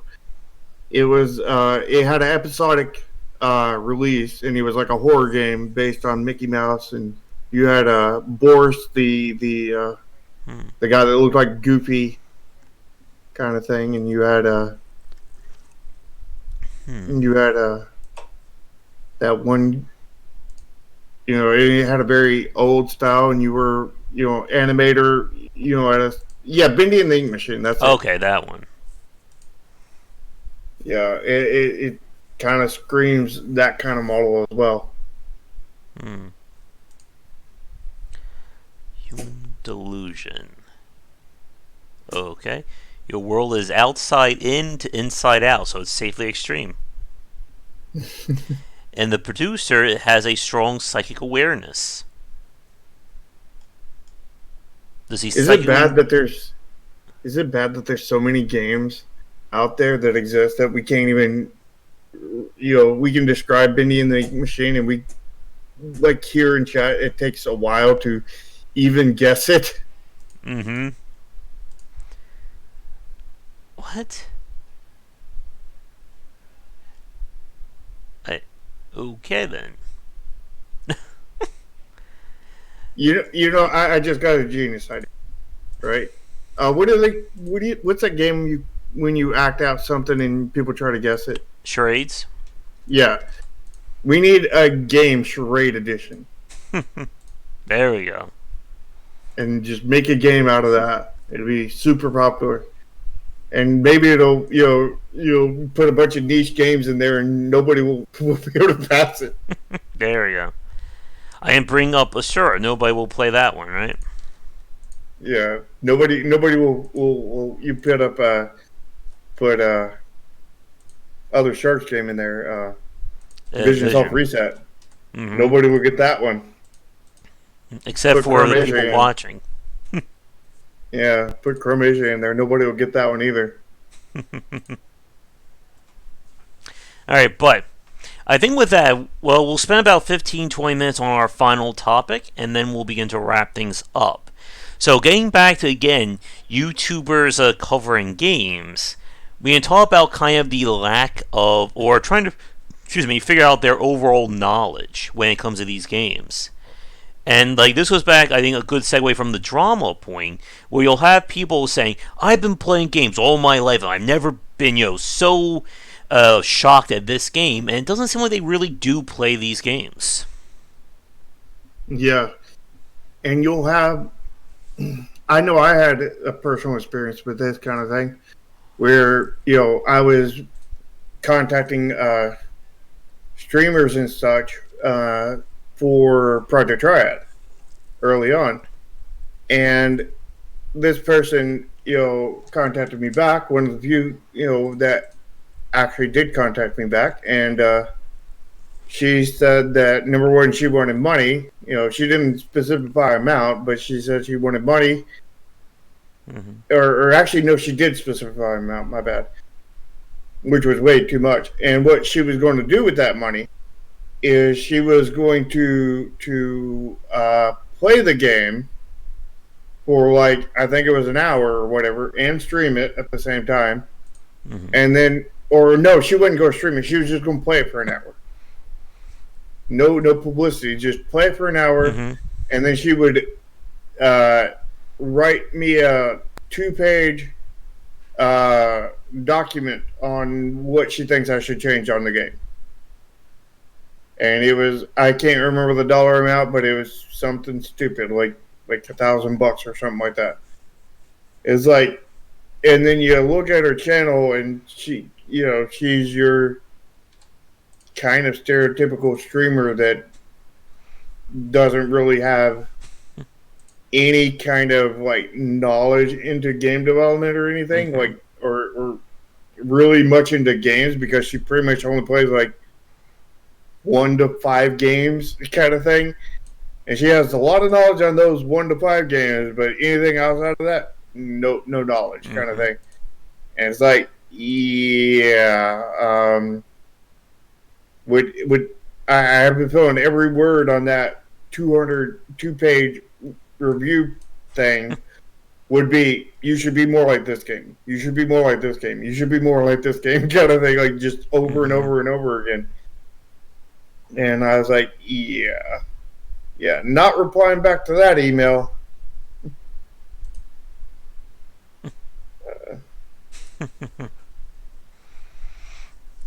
Because, just a lot of these YouTubers just have very, very little knowledge like on these mm-hmm. games. Like, it seems like a lot of YouTubers have less knowledge on games than the people who are watching their channels. Mm-hmm. Yep. Which is weird. Yeah, the thing that drives me up a wall is when you have them using a pre-recorded footage that is like nothing related to what they're talking about, and or it's like just like very generic gameplay. Yeah, and to what Foreign and Drakens mm-hmm. were saying there, that's probably pretty close to describing this one individual kind mm-hmm. of thing. And what Eduardo said, yeah, like that does sound stupid from a marketing perspective. Like, you contact a person, ask them if they want to play your game in private, just experience it, see what it's like, and they say it'll cost you, $1,000, and then I'll give your game a try. It's like mm-hmm. you're not giving exposure or anything. You're just playing the game, kind of thing. Yeah. I mean, what kind of insanity is that? Yeah. Like, It's like, it's like, hey, I've got some ice cream, here in a new flavor. Would you like to try it? Well, if you give me $1,000, I do really love ice cream, but I love $1,000 better. You give me $1,000, and I'll taste a little bit of it, but I won't tell anybody anything about it. But I'll write you a 2-page report on the flavor of that ice cream. I mean, There we go. That's perfect, Draken. Yeah. And like we see again a lot of people who play these games. And I think going back to what you were saying earlier, like there are people who will only play like 1 or 2 games, and they're considered experts in that, but that doesn't really help you with understanding how games work. Like again, like I don't care how many hours Doctor Disrespect or Ninja have in Fortnite or the other games. I'm not listening to them if they decide to talk about Metroidvania design or what are their thoughts on balance in a game. I wouldn't even really listen to them on other battle royales because they don't know like the mechanics and everything. Like they just know what they need to do to win, kind of thing. They don't know why that game is good for them, kind of thing, or why they enjoy the game. They just know that they enjoy it, and they know they have to do these things to succeed in it. But knowing how to win a game isn't knowing the design of a game. I mean, you can have like 500,000 hours in FTL and not know anything about the mechanics or how the game works.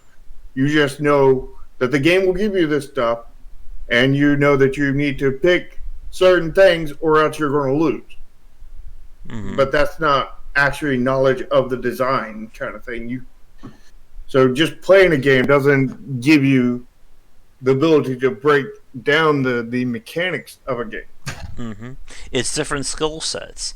And to a Foreign's point, that is exactly true. That, again, goes back to the idea of the YouTube algorithm. That it's more important to be a personality than is actually have knowledge when it comes to this stuff. Yep. Like, there's somebody who I was trying to look up, like, what exactly makes them big. I think they won, like, Best Gamer Award, like, won, like, the Teen Choice or Nickelodeon Awards. And their entire channel is just them reacting to, like, random stuff. Like, I thought, like, this was a gaming YouTuber. Yeah. It's a little bit crazy, the way they categorize things and everything. Because I mean, maybe they do react to a bunch of things, but it's gaming stuff, so they must be a gaming channel then. Kind of thing, like these stretches of the imagination, kind of thing. It's like But then you have, of course, like a lot of the React channels or the drama channels. So they'll say, developers are lazy or they're stupid because they made a game like this, without really understanding what it means to design the game in general.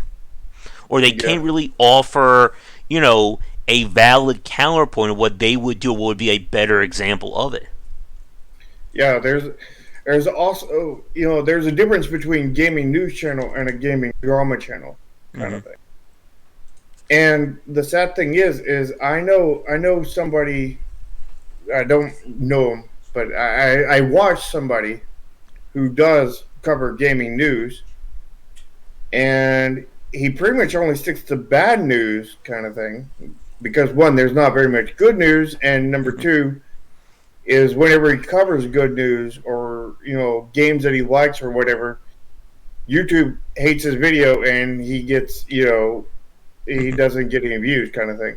Not to mention that he doesn't monetize any of his videos. If anybody knows who that is, his last name may be Sterling, kind of thing. Might be first name Jim. But, he doesn't monetize any of his videos, but like when he does anything good, that he likes, YouTube just the algorithm just completely dumps on him and doesn't get any views, which is a shame, which has pushed him into pleasing the algorithm gods and just covering bad stuff, which is not good. But he does it pretty fairly and funnily too, which goes back to the whole personality thing about personality definitely does matter on YouTube thing. Mm-hmm. And like we've said with that algorithm, that if you're talking about a game and you're doing it differently than the other people, YouTube is going to put that down because they want everything to be kind of, that kind of like growing mass of discussions. So if big name YouTuber says this game is bad, then you have to say it's bad as well, so that when people look at that first video, yours will be recommended as something similar. Mm-hmm. Yeah, I hate the algorithm. Like I see nothing good the algorithm adds, and tons of bad things that it adds. The only thing the algorithm really did was, like, in early days when there wasn't enough content on YouTube, it said, and there was, most of the content on here was, videos that you wouldn't want to watch. It says, hey, there's this one video that you might want to watch. Hey, you should go watch it, kind of thing. But, I mean, that's null and void now that the platform is full of videos to watch. Full of good videos, well, quote unquote good videos to watch, kind of thing. Mm-hmm. And then it's also there to, like, it just does so many bad things. And the only good thing it did is, like, null and void now. Might have been good back in the day, but pretty much null and void now. Yeah. And I think getting back to kind of the idea of skill or knowledge, again, as we've said, there's a difference between understanding the game or just understanding how to play a game versus understanding the design of the game.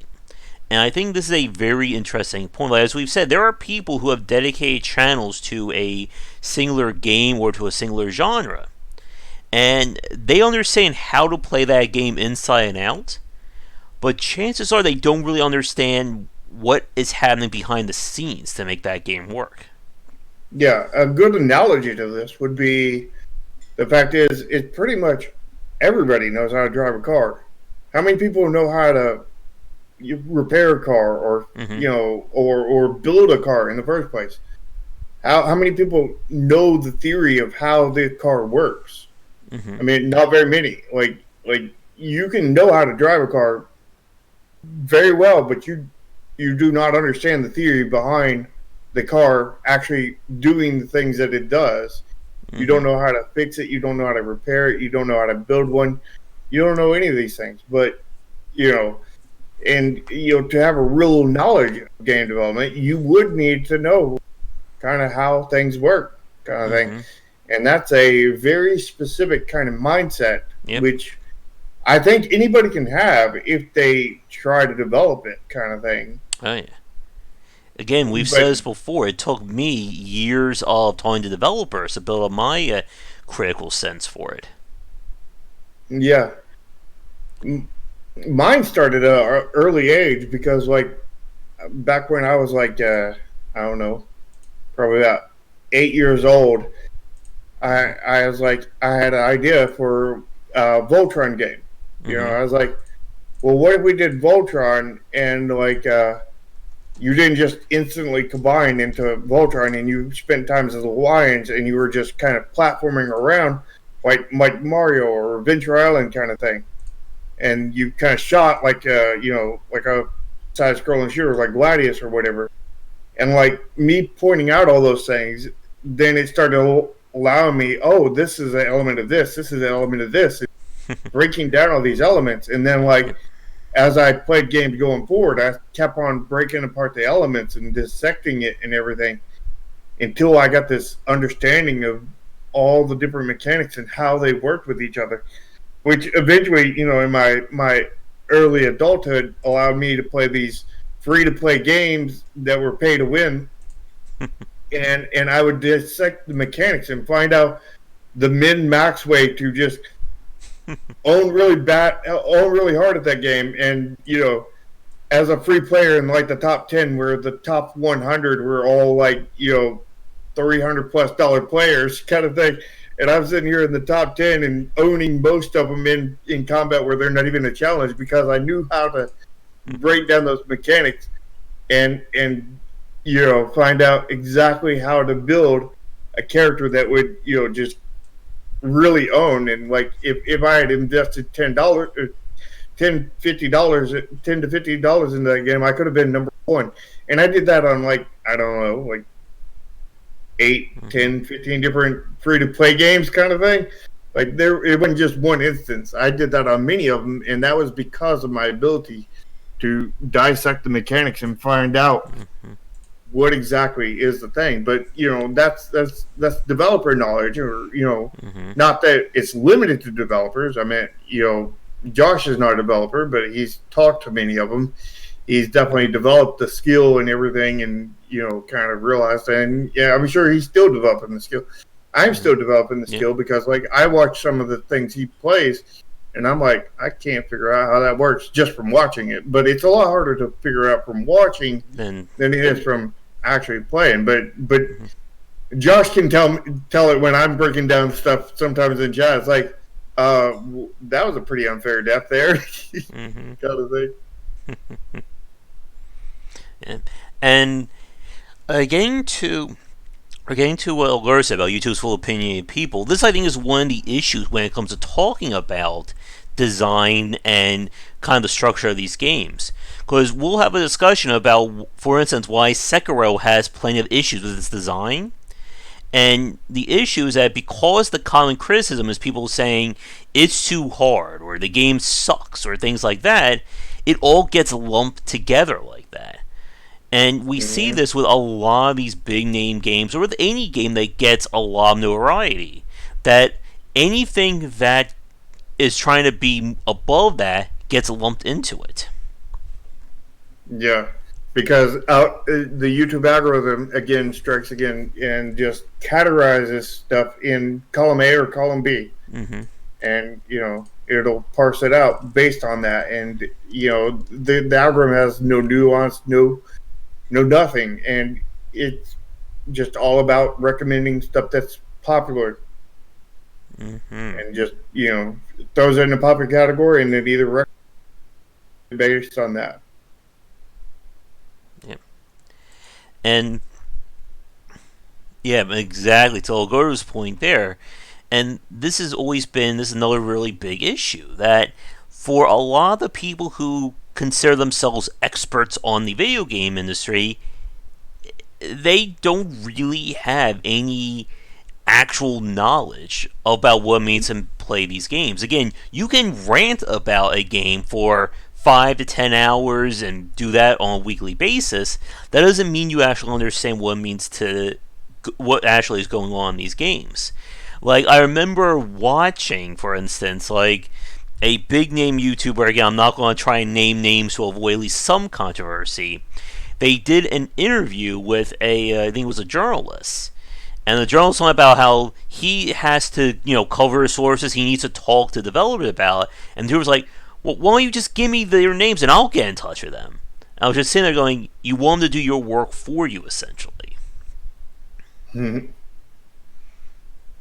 Yeah. And I mean, there's definitely developers out there that try to pass their opinions as facts too out there. I think that there's a lot of people that do that, not just YouTubers, but a lot more trouble seems to be sprung up by YouTubers, because YouTubers have the platform that they can go out there and broadcast it to massive amounts of people, where game developers don't, unless you already know about their games kind of thing, and you're following their Twitter or whatever kind of thing, which really is really mainly an issue just if you're in AAA, which most AAAs are pretty quiet on that kind of thing, except for Randy Pitchford kind of thing. But still, Randy Pitchford does not have the amount of reach as PewDiePie does. Although when PewDiePie covers Randy Pitchford, then he does. But that's not his reach. That's just he reaching to PewDiePie, and then PewDiePie reaching to everybody, kind of thing. Mm-hmm. And when you're trying to explain these topics to people, again, you never know exactly what their knowledge level is. I just wonder, when I ask developers to come on and they do the interview, if they're surprised at some of the topics that we have for these streams. Yeah, I've noticed a lot of them come on and they're like, "Oh God, I'm scared of what's going to happen." They think you're the normal YouTuber that just was going to talk about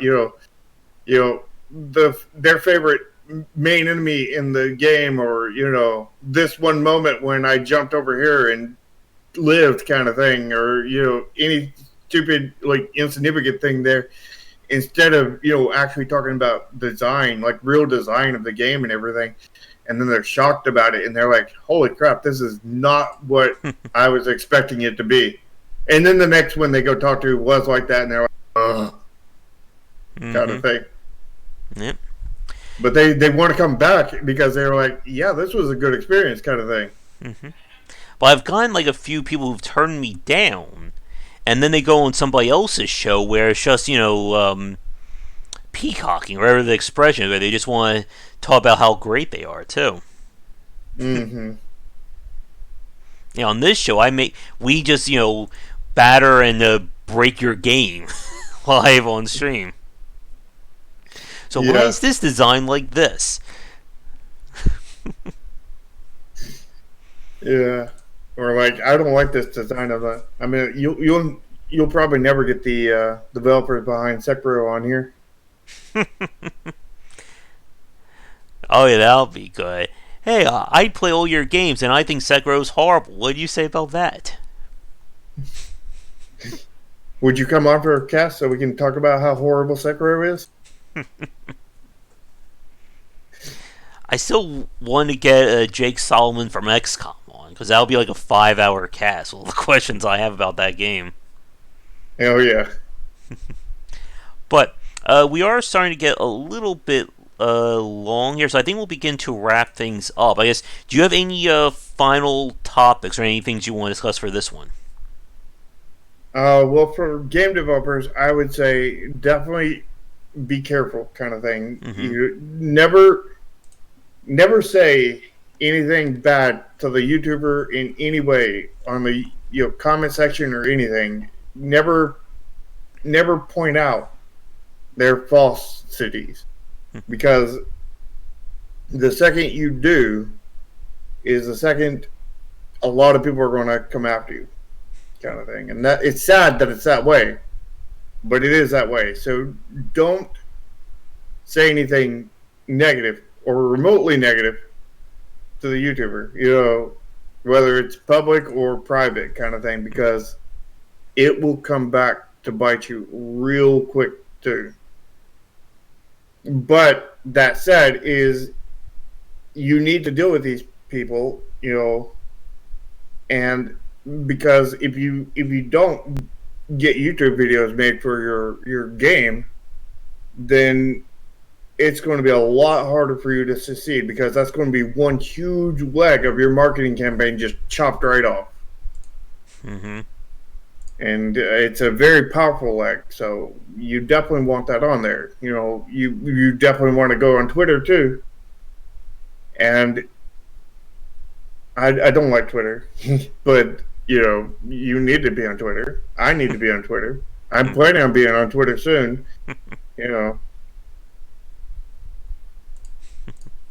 And let's see here, what else?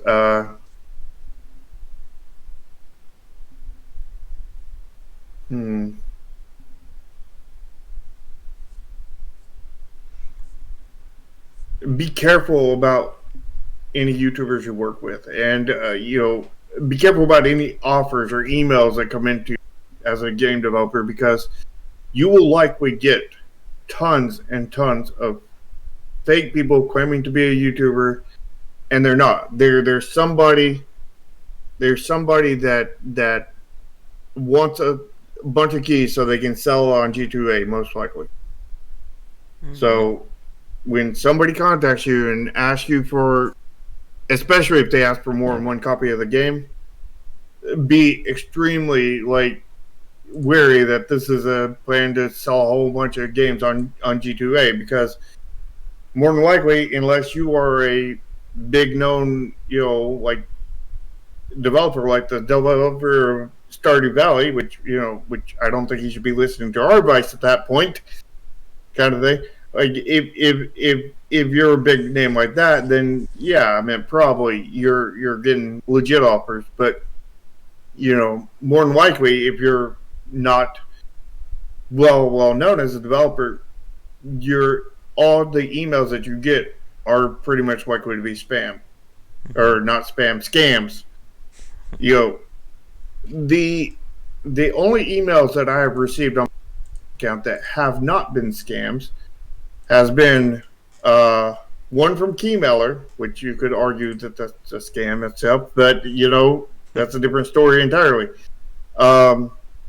One from another platform similar to Keymailer, and one from Humble Bundle wanting me to buy the newest bundle.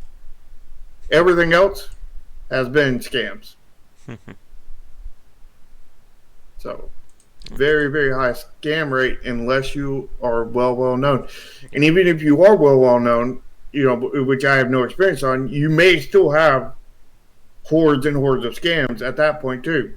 Yep. It may be almost all scams at that point too, but it is pretty much all scams at my level, kind of thing.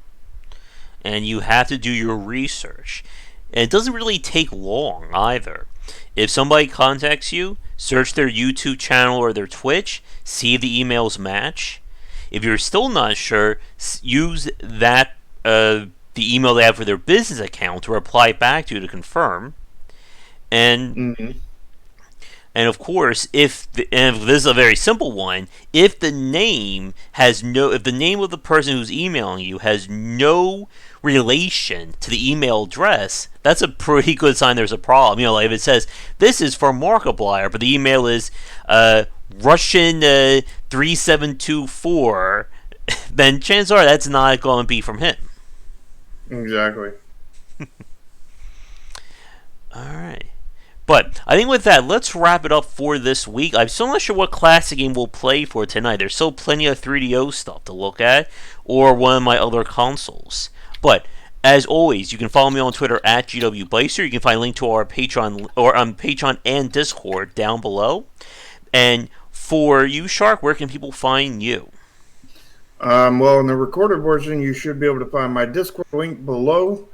You can find me on Twitter at NexusGamesINC1.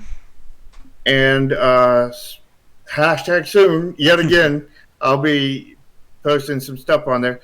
Supposedly, sometime this week, we're going to get that background done, and then I can start posting. But we'll have to see if it gets done this week. But and if it does, then I can start posting this week. But, that might be Saturday kind of thing. It might be tomorrow. It might be, it could be any day next week. And who knows if it'll even be done this week. But hopefully my first Twitter post will be sometime this quote-unquote week. But for now, it's just hashtag soon. You should make a YouTube video to announce the upcoming Twitter posts. Yes, we should. And as always, you have any suggestions for the title, the stream, and all that, let us know in the comments below. But we'll be back next Sunday around 3:34 p.m. EST. I'll be back later tonight for whatever game I'm going to be streaming. And check back for daily discussions on game design here and on game wisdom, where he's in the art and science of games. Gotta end the stream before Draken finishes the text there. Yep, and don't forget about the t-shirts. Oh, yeah. Hold you on until Draken can fit. Mm-hmm. Let us know about the t-shirts in the comments below. There we go. There goes that YouTube algorithm. All right, everybody. Yep. Have a great rest of your Sunday, and I will see you later tonight. Until then, take care.